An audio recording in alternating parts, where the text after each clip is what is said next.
Dunia sepak bola Indonesia berduka.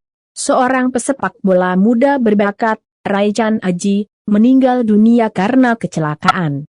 Raichan merupakan bagian dari skuad Tira Persikabo, peserta Liga 1 2021.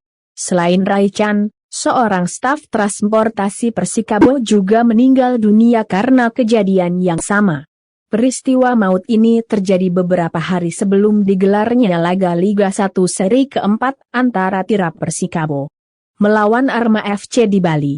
Kecelakaan ini juga menimpa pemain Tira Persikabo lainnya, Bintang Yuda, yang ada dalam satu mobil itu selamat.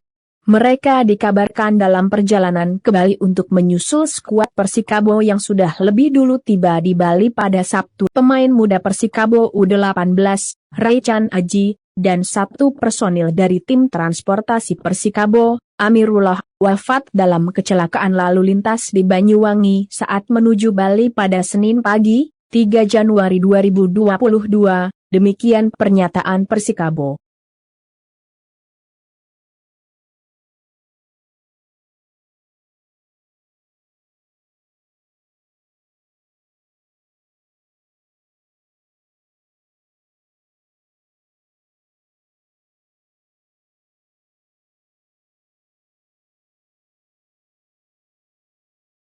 Hai pemirsa Sri Popo TV, jangan lupa komen, like, dan subscribe, serta tonton terus berita-berita terupdate lainnya ya.